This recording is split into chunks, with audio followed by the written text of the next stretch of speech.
नमस्कार, career wing पर आपका बहुत बहुत स्वागत है। क्लास 12 फिजिक्स चैप्टर नंबर 9 किरण प्रकाशिकी। इसके पहले 9A पढ़े थे, प्रकाश का परावर्तन। प्रकाश के परावर्तन बेसिक लेक्चर से पूरा लास्ट तक फिनिश हो गया। सबसे पहले हमने क्या जाना था? प्रकाशिकी सेकंड बुक है, दो प्रकार से बटा है, दो चैप्टर पढ़ना है, एक किरण प्रकाशिकी और दूसरा तरंग प्रकाशिकी। ये सेकंड बुक में। किरण प्रकाशिकी में पहले है प्रकाश का परावर्तन। प्रकाश के परावर्तन जाने, फिर उसके बाद परावर्तन के नियम पढ़े, प्रतिबिंब पढ़े, अवतल उत्तल पढ़े, दर्पण, फिर प्रतिबिंब की रचना के नियम जाने, अवतल और उत्तल द्वारा चिन्ह परिपाटी आया। चिन्ह परिपाटी के बाद फोकस दूरी वक्रता त्रिज्या में संबंध, अवतल दर्पण के लिए सूत्र, उत्तल दर्पण के लिए सूत्र, फिर दर्पण के उपयोग भी है। ये सब अच्छे से क्लियर कर लेना, इंपॉर्टेंट क्वेश्चन है पूरा। ठीक, आज हम पढ़ेंगे प्रकाश का अपवर्तन। आज क्लास बहुत जरूरी होगी, शुरुआत से लेकर लास्ट तक जरूर देखना, क्योंकि क्वेश्चन यहां से भी बहुत ज्यादा बने हैं। ठीक, क्या है प्रकाश का अपवर्तन? 9B चैप्टर प्रकाश का अपवर्तन, और हेडिंग भी है प्रकाश का अपवर्तन। प्रकाश का अपवर्तन, प्रकाश का अपवर्तन।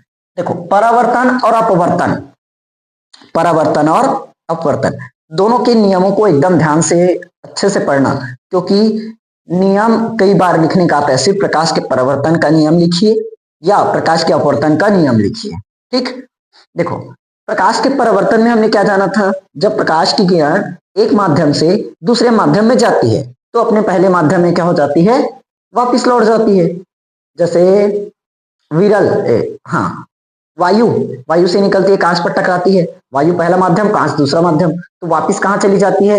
वायु में। तो पहले माध्यम से टकराकर पहले माध्यम से निकलती है, दूसरे माध्यम से टकराती है, फिर अपने पहले माध्यम में वापिस लौट जाती है। ये क्या था? प्रकाश का परावर्तन। अब प्रकाश का अपवर्तन। अब क्या होगा? पहले माध्यम से दूसरे माध्यम में प्रवेश करी, पहले माध्यम से दूसरे माध्यम में प्रवेश करी, वो वापिस उसी माध्यम में वापिस नहीं लौटेगा। समझ में आया? तो क्या लिखेंगे? जब प्रकाश की किरण एक माध्यम से क्या होती है? दूसरे माध्यम में, एक माध्यम से दूसरे माध्यम में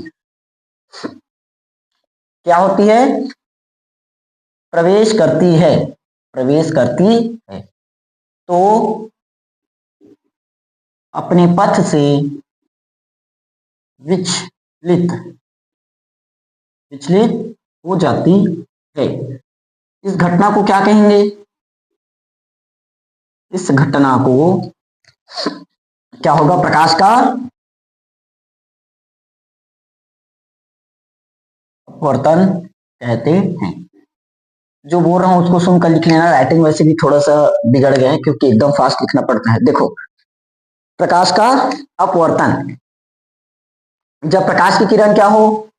एक माध्यम यानी कि पहला माध्यम, एक माध्यम से दूसरे माध्यम में प्रवेश करती है, एक माध्यम से दूसरे माध्यम में प्रवेश करती है, तो अपने पथ से क्या हो जाती है? विचलित हो जाती है। मेन समझ में आया? पिछली बार एक माध्यम से दूसरे माध्यम में टकराया था, तो अपने पहले माध्यम में क्या हुआ था? वापिस लौट गया था। इस बार क्या होगा? एक माध्यम से दूसरे माध्यम में प्रवेश करेगी, तो वो अपने पथ से विचलित हो जाएगी, ना कि पहली माध्यम में वापिस लौटेगा। क्लियर हुआ? इस घटना को हमने क्या कहा? प्रकाश का अपवर्तन। क्लियर हुआ? अब देखो, माध्यम कितना प्रकार है? माध्यम कितना प्रकार? दो प्रकार। माध्यम कितने प्रकार का? दो प्रकार, सघन माध्यम और विरल माध्यम। तो या तो सघन से विरल में प्रवेश करेगा या विरल से सघन में प्रवेश करेगा। देखो ना, हमने थ्योरी वही तो लिखा है क्या? एक माध्यम से दूसरे माध्यम में, एक माध्यम से दूसरे माध्यम, हो सकता है पहला माध्यम सघन दूसरा विरल हो जाए, हो सकता है पहला माध्यम विरल दूसरा माध्यम सघन हो जाए। क्लियर? तो माध्यम कितना होगा? दो। कौन कौन सा? सघन और विरल। पहले माध्यम को ही बता दूं क्या? पहले माध्यम को ही लिख लो। उसके बाद इसको मैं चित्र में समझा देता हूं। पहले माध्यम के बारे में ही जान लो। माध्यम कितना होगा? 2। कौन कौन सा? सघन और विरल। सघन माध्यम किसको कहेंगे? जिनका प्रकाशिक घनत्व तुलनात्मक रूप से क्या हो? अधिक हो। क्या चीज? प्रकाशिक घनत्व क्या रहता है? तुलनात्मक रूप से अधिक होता है। तो इसका क्या होगा? साफ है, इसका अधिक है तो इसका क्या होना चाहिए? कम होना चाहिए। हो गया। अब ये जानते हैं कांच कैसा है? सघन माध्यम। किसकी तुलना में? वायु की तुलना में। वायु की तुलना में कांच क्या है? कांच वायु की तुलना में कैसा है? सघन है। तो ये क्या होगा? वायु कांच की तुलना में विरल है। दोनों की तुलना कर रहे हैं ना, तुलनात्मक रूप से क्या हो? अधिक हो। प्रकाशिक घनत्व क्या होता है? तुलनात्मक रूप से अधिक, वो क्या है? सघन। और जिसका प्रकाशिक घनत्व तुलनात्मक रूप से क्या हो? कम, वो क्या होगा? विरल। तो कांच का जो प्रकाशिक घनत्व है क्या होता है? वायु से अधिक। तो कांच कैसा हुआ? सघन। और वायु कैसे हुआ? विरल। क्लियर हुआ? चलो अब डायग्राम पर आते हैं इसका।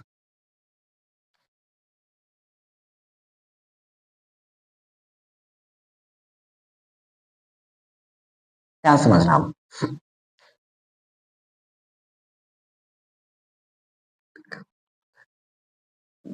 एक चीज की जरूरत है।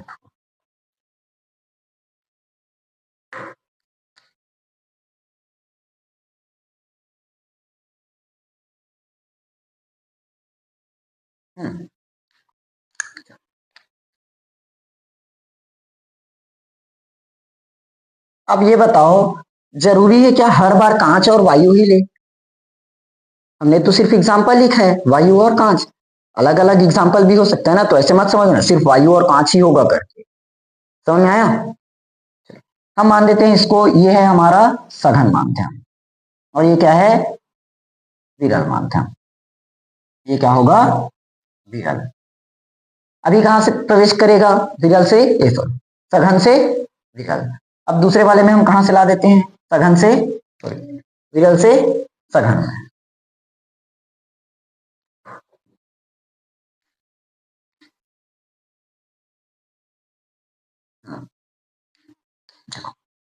ये कौन सा होगा? विरल। और ये क्या है? सघन। ठीक।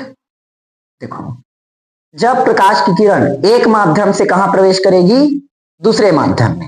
यानी कि सघन माध्यम से कहां जाएगी? विरल माध्यम में। तो अपने पथ से क्या होगा? विचलित होगा। अपने पथ से विचलित होगा। लेकिन अब सघन से विरल में जा रहा है और विरल से सघन में, तो दोनों ही बार कंडीशंस अलग होनी चाहिए। पथ से विचलित जरूर होगा, लेकिन किस तरफ झुकाव होगा, किस तरफ आगे बढ़ेगा, इस पॉइंट को ज्यादा समझना है। सघन माध्यम से विरल माध्यम। तो देखो, जब प्रकाश की किरण सघन माध्यम से विरल माध्यम में प्रवेश करती है तो अपने पथ से विचलित होगी, लेकिन अभिलंब से क्या होती है? दूर हट जाती है। अभिलंब से क्या होगा? दूर हट जाएगा। देखो ये क्या है? अभिलंब। ये क्या है? अभिलंब। और अभिलंब से देखो इसकी दूरी क्या हुई? बढ़ गई। उधर और बढ़ाते जाएंगे और बढ़ते जाएगा। एक कंडीशन अगर दोनों के बराबर में आ सकता है। समझ में आया? ये कौन सा किरण? आपतित किरण। ये कौन सा किरण? अपवर्तित किरण। इस बार परावर्तित नहीं होगा, इस बार क्या होगा? अपवर्तित, क्योंकि प्रकाश का अपवर्तन पढ़ना है। यहां कौन सा कोण बनेगा? आपतन कोण। और ये अपवर्तन कोण हो जाएगा। समझ में आया? आपतन कोण और अपवर्तन कोण। यहां तक क्लियर? अभी हमने क्या जाना? सघन माध्यम से कहां प्रवेश किया? विरल माध्यम में। अब कहाँ जाएगा? विरल माध्यम से सघन माध्यम। तो फिर से अभिलंब से दूर हटेगा क्या? अब क्या होगा? अभिलंब की ओर और आएगा, नजदीक आएगा, मतलब झुकेगा। तो इस बार थ्योरी क्या बनेगी? जब प्रकाश की किरण विरल माध्यम से कहां प्रवेश करे? सघन माध्यम से। विरल माध्यम से सघन माध्यम में प्रवेश करती है तो अभिलंब की ओर झुक जाती है। समझ में आया? दोनों ही कंडीशन में बताओ विचलित हुआ है कि नहीं हुआ अपवर्तित किरण? हुआ है। हमने थ्योरी में स्टार्टिंग में ही लिख दिया है। एक माध्यम से दूसरे माध्यम में प्रवेश करे तो क्या होता है? अपने पथ से विचलित होता है। एक माध्यम से दूसरे माध्यम में प्रवेश किया, देखो विचलित हुआ कि नहीं हुआ? एक माध्यम से दूसरे माध्यम में प्रवेश किया, विचलित हुआ। इसको निकलना था तो इस तरह से सीधा, इस तरह से इस वाले किरण को भी सीधा निकलना था, इस तरह से। मुड़ा कि नहीं मुड़ा? लेकिन तो विचलित हुआ। समझ में आया? यहां बना लोगे वैसी, ये आपतित किरण, ये अपवर्तित किरण, और जो भी कौन बनता है उसको बनाओगे। अब बताओ, अगर सघन से विरल में प्रवेश करें, कहां से? सघन से विरल में, तो अभिलंब की ओर, तो अपवर्तित किरण क्या होती है? अभिलंब से दूर हटती है। अपवर्तित किरण, अपवर्तित किरण क्या होगी? अभिलंब से दूर हटे। क्लियर हुआ? जब इसी को अगर हम विरल से सघन में प्रवेश करवा दें, कहां से? विरल से सघन में, तो जो अपवर्तित किरण है अभिलंब की ओर झुकेगी। क्लियर हुआ कि नहीं? समझ में आया पूरा थ्योरी? देखो, जब प्रकाश की किरण एक माध्यम से दूसरे माध्यम में प्रवेश करती है तो अपने पथ से क्या होती है? विचलित हो जाती है। एक माध्यम से दूसरे माध्यम, अपने पथ से विचलित हुआ। एक माध्यम से दूसरे माध्यम में प्रवेश किया, अपने पथ से विचलित हुआ। यहां तक क्लियर? अब अगर सघन से विरल में प्रवेश किया तो अभिलंब से दूर हटेगा, विरल से सघन में आया तो अभिलंब की ओर झुकेगा। क्लियर हुआ दोनों चीज?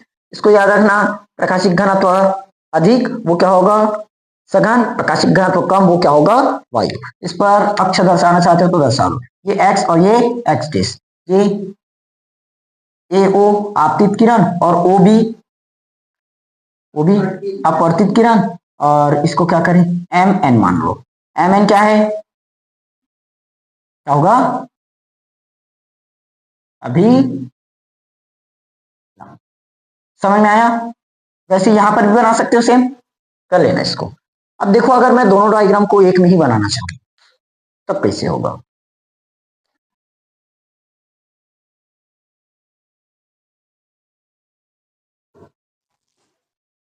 ये कुछ इस तरह से, इसको हम मान लेते हैं कांच। क्या मान दिए? बताओ सघन है कि विरल? कांच कैसा होना चाहिए?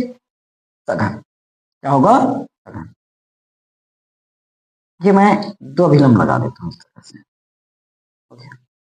तो ऊपर में क्या है? वायु यानी कि विरल। नीचे में भी क्या रहेगा? वायु मतलब विरल।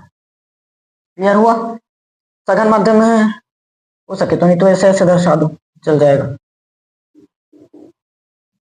ठीक, देखो अब विरल से सघन में जाएगा, पहले कहां जाएगा? विरल से सघन में, तो क्या होना चाहिए? अभिलंब की ओर झुकना चाहिए।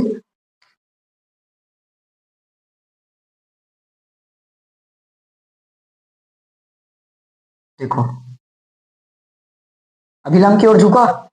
अब कहां से कहां जा रहे हैं? सघन से विरल, तो अभिलंब से दूर हटना चाहिए। हो गया? समझ में आया? अब थोड़ा सा यहां पर मुझे बताओ, विरल से सघन के लिए ये क्या है? ये कौन सा किरण? आपतित किरण।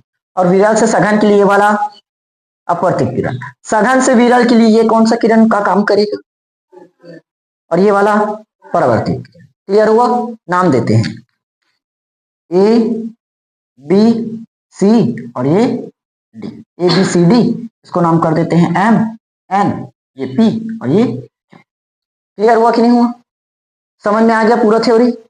ये है, जितना इस बोर्ड में है उसको नोट कर लेना, कहीं डाउट नहीं है ना? इंपॉर्टेंट क्वेश्चन है ना, प्रकाश के अपवर्तन से बहुत क्वेश्चंस बनते हैं, नोट करो जल्दी।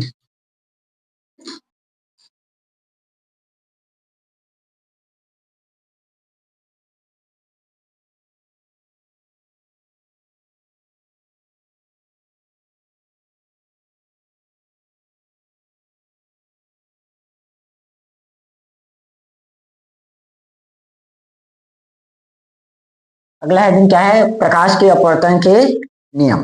जैसे हमने प्रकाश के परावर्तन की परिभाषा जाना था, फिर प्रकाश के परावर्तन के नियम जाने, वैसे सेम अब अपवर्तन आएगा। अपवर्तन तो पढ़ ली, अब अपवर्तन के नियम। प्रकाश का परावर्तन, इस नियम को हमने पूरा डायग्राम देखकर वर्णन किया था। वैसे ही अपवर्तन के नियम को भी कर सकते हो। कैसे करेंगे?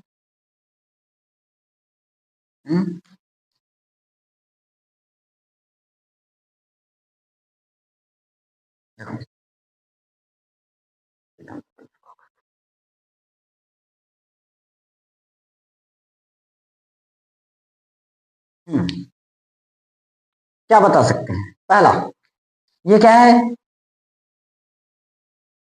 नहीं जानते, कोई बात नहीं, कोई बात नहीं, मत जानो मत जानो। ये क्या है? आपतित किरण। ये कौन सा किरण बनना चाहिए? तो अपवर्तित किरण होना चाहिए। आपतित किरण और ये अपवर्तित किरण, ये हमारा अभिलंब होगा। क्या होगा? अभिलंब। देखो, आपतित किरण, अपवर्तित किरण और अभिलंब तीनों एक ही तल में हैं। तीनों कौन से तल में? एक तल। तो इसको हमने एक्स एक्स एक्स एक्स डेस ये माना था ना, या तो जेड जेड डेस कर सकते हो, वाई वाई डेस कर सकते हो, अपनी मर्जी। समझ में आया? तो पहला नियम क्या जाने? आपतित किरण, आपतित किरण, अपवर्तित किरण, अपवर्तित किरण और अभिलंब, अभिलंब तीनों कहाँ हैं? तीनों एक ही तल में होने अपवर्तन का नियम ही कहता है। समझ में आया? आपतित किरण, अपवर्तित किरण और अभिलंब तीनों क्या होने चाहिए? एक ही तल में होने चाहिए। अब देखो, यदि प्रकाश की किरणें, यदि प्रकाश की किरणें क्या है? एक वर्णी है। प्रकाश की किरणें क्या है? एक वर्ण। इसको लिखकर समझाता हूं सीधा। यदि प्रकाश की किरण कैसे है? एक वर्णी है, तो किन्हीं दो माध्यमों, किन्हीं दो माध्यमों के स्पर्श ज्या का अनुपात, किन्हीं दो माध्यमों के, ऐसे लिखिए क्या? दो माध्यमों के अपतन कोण की ज्या और अपवर्तन कोण की ज्या, ये समझेगा।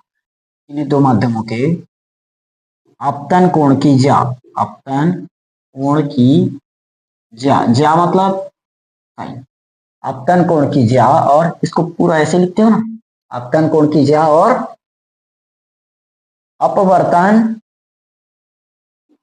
कोण की, अपवर्तन कोण की ज्या का अनुपात, का अनुपात कैसे होगा? एक निश्चित अनुपात होता है, एक निश्चित अनुपात होता है। समझ में आया? देखो, यदि प्रकाश की किरणें क्या है? एक वर्णी है, तो दो माध्यमों के आपतन कोण की ज्या और अपवर्तन कोण की ज्या, आपतन कोण की ज्या और अपवर्तन कोण की ज्या। देखो, साइन आई, आपतन कोण की ज्या, साथ में अपवर्तन कोण की ज्या, आपतन कोण की ज्या और अपवर्तन कोण की ज्या एक निश्चित अनुपात में होता है। निश्चित अनुपात में होता है। इसी को हम लोग अपवर्तनांक भी कहते हैं। इसी को क्या कहते हैं? अपवर्तनांक। समझ में आया? यहाँ लिखना चाहो तो नहीं लिख लेना यहां से। इसे क्या कहते हैं? अपवर्तनांक भी कहते हैं। क्लियर हुआ? अगर अपवर्तनांक की परिभाषा अलग से आया तो यहां से लिखना किन्हीं दो माध्यमों के आपतन कोण की ज्या और अपवर्तन कोण की ज्या के अनुपात को अपवर्तनांक कहते हैं। क्लियर हुआ? किन्हीं दो माध्यमों की आपतन कोण की ज्या और अपवर्तन कोण की ज्या के अनुपात को अपवर्तनांक कहते हैं। लिख लोगे? ये हो गया अपवर्तनांक। समझ में आया? अब इस नियम को क्या कहते हो? इसे पता है? स्नेल का नियम। स्नेल का नियम भी कहते हैं। समझ में आया? इसे स्नेल का नियम भी कहते हैं। ये तो पढ़ रखे हो स्नेल का नियम। अब ध्यान समझो, जैसे μ1 और 2 अगर ये लिखा दिया है कहीं, अभी जब क्वेश्चन हम लोग बनाएंगे तो कोई कोई जगह पर ऐसे लिखा रहेगा μ12। इसका मतलब क्या है? पहले माध्यम के सापेक्ष दूसरे माध्यम का अपवर्तनांक। पहले माध्यम के सापेक्ष दूसरे माध्यम का अपवर्तनांक, या ऐसे बोल सकते हो दूसरे माध्यम का अपवर्तनांक किसके सापेक्ष? पहले माध्यम के सापेक्ष। दोनों बोलने का तरीका एक ही है, ठीक, सिर्फ हमने आगे पीछे बस किया है। जैसे 1 2 से छोटा है, 1 2 से छोटा है तो 2 1 से बड़ा भी तो है, तो इसको वैसे भी बोल सकते हो। समझ में आया? पहले माध्यम के सापेक्ष दूसरे माध्यम का अपवर्तनांक या दूसरे माध्यम का अपवर्तनांक पहले माध्यम के सापेक्ष। समझ में आया? अब इसको एक तरीका और है लिखने का, μ21 उल्टा हो जाएगा। दूसरे माध्यम का अपवर्तनांक किसके सापेक्ष? पहले माध्यम के सापेक्ष। समझ में आया? अब याद रखना, म्यू को कई जगह पर n लिखा हुआ दे देगा, ठीक, कहीं पर ये लिखा देगा तो कंफ्यूज मत हो जाना कि ये n क्या है। समझ में आया? म्यू ही n है। क्लियर हुआ? इसका मतलब समझ में आया? तो मुझे ये बताओ, अगर μ21 लिखा है इसका मतलब दूसरे माध्यम के सापेक्ष, ठीक। समझ में आया? अरे दोनों से लिख दिया 1 और। क्लियर हुआ? पहले माध्यम के सापेक्ष, पहले माध्यम के सापेक्ष क्या होगा? दूसरे माध्यम का अपवर्तनांक। इसको क्या लिखेंगे? दूसरे माध्यम के सापेक्ष पहले माध्यम का अपवर्तनांक। क्लियर हुआ? याद रहेगा, ये दोनों बदल सकते हैं। μ21 को μ12 भी लिख सकते हैं। समझ में आ गया पूरा? μ12 का मतलब पहले माध्यम के सापेक्ष दूसरे का अपवर्तनांक, और μ21 का मतलब भी पहले माध्यम के सापेक्ष दूसरे का अपवर्तनांक, या तो दूसरे का अपवर्तनांक पहले के सापेक्ष। क्लियर हुआ? ठीक, ये मेन है ना। अपवर्तन के नियम अगर बोलेगा तो यहां तक लिखना, और अगर स्नेल का नियम कहते हैं तो भी यही चाहेगा। और अपवर्तनांक किसे कहते हैं अगर पूछ देता है तो किन्हीं दो माध्यमों के आपतन कोण की ज्या और अपवर्तन कोण की ज्या के अनुपात को क्या कहेंगे? समझ में आया? चलो इसको नोट करो, फिर अपवर्तनांक के प्रकार बता देता हूं। अगला अपवर्तनांक जान गए ना? किन्हीं दो माध्यमों के लिए आपतन कोण की ज्या और अपवर्तन कोण की ज्या के अनुपात को हमने क्या कहा? अपवर्तनांक। समझ में आया? साइन आई बटे साइन आर, ठीक, आपतन कोण की ज्या और अपवर्तन कोण की ज्या, इसको हमने क्या कहा? अपवर्तनांक। अब अपवर्तनांक कितने प्रकार से? दो प्रकार, पहला निरपेक्ष, दूसरा सापेक्ष। निरपेक्ष अपवर्तनांक और सापेक्ष अपवर्तनांक लास्ट टॉपिक है, उसके बाद आज की क्लास खत्म करते हैं। निरपेक्ष अपवर्तनांक, निरपेक्ष अपवर्तनांक। निरपेक्ष अपवर्तनांक किसको कहेंगे? देखो, जब प्रकाश की किरण वायु में से चलना स्टार्ट करेगी, तो वायु में से चलकर दूसरे माध्यम में प्रवेश करती है, तो वायु के सापेक्ष उस माध्यम का अपवर्तनांक क्या कहलाएगा? निरपेक्ष अपवर्तनांक। मतलब जिस माध्यम में प्रवेश कर रही है उस माध्यम का अपवर्तनांक वायु के सापेक्ष क्या कहलाएगा? निरपेक्ष अपवर्तनांक। समझ में आया? मतलब जब क्या जाने, प्रकाश की किरण कहां से चलना स्टार्ट किया? वायु या निर्वात से चलकर किसी माध्यम में प्रवेश करती है। ऐसे लिख लो ना, वायु या निर्वात से चलकर किसी दूसरे माध्यम में